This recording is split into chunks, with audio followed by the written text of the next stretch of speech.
What if a single off-the-cuff statement from Donald Trump could actually ripple across the globe, shifting oil prices, and maybe even rewriting a nuclear deal with Iran? It sounds wild, right? But that's exactly what we're going to break down right now.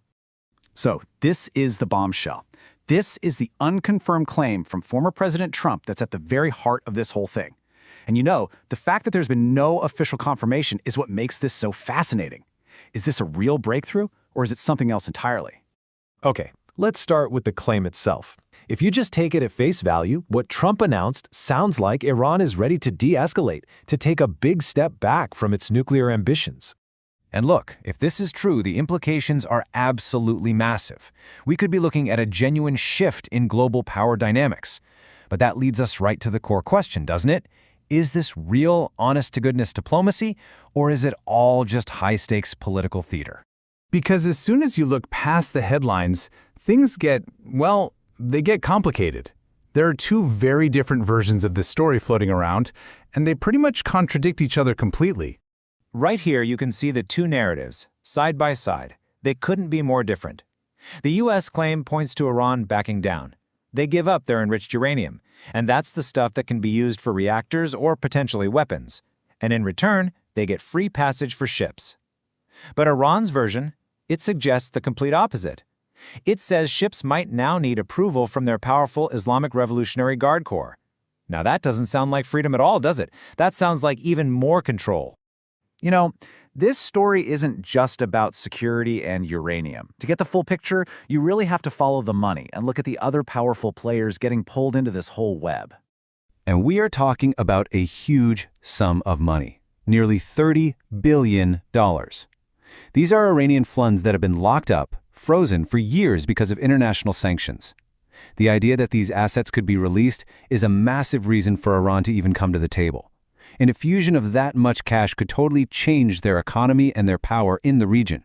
It's a game changer. A deal this big doesn't happen in a vacuum. It sends immediate shockwaves across the entire region. You've got neighbors like Saudi Arabia, Qatar, and the UAE watching this situation like hawks. And then, to throw another wrench in the works, Trump openly criticized NATO during all this, calling the alliance useless. This just adds another layer of uncertainty, especially for European allies. To truly grasp what's at stake here, we have to zoom in on the map. We have to understand the geography at the heart of this entire situation, the Strait of Hormuz. The Strait of Hormuz is this incredibly narrow channel that connects the Persian Gulf to the open ocean. And it is, with zero exaggeration, the single most critical waterway for global energy on the planet. And the numbers here are just staggering. Nearly 20% of the entire world's oil supply passes through that tiny choke point every single day. So any disruption there, whether it's real or just a threat, can immediately send energy prices soaring and shake up global security. It's a massive, massive point of leverage. So, let's bring it all back together. We're right back at that fundamental question. Are we actually watching a genuine attempt at peace, or is this just a really calculated power play by everyone involved?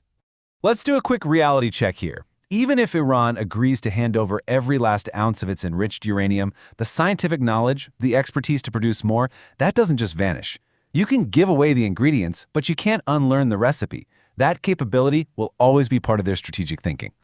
And on top of that, any kind of deal that gives Iran more control or say over the Strait of Hormuz hands them an enormous bargaining chip on the world stage. It's leverage they can use anytime they want, which makes any kind of long-term agreement incredibly tricky. Which leaves us with this final, hanging question. Are we seeing the beginning of a new chapter for peace in the Middle East? Or is this just the quiet, tense moment right before a much bigger storm? Because in the world of geopolitics, one thing's for sure, what's set out in the open is almost never the full story.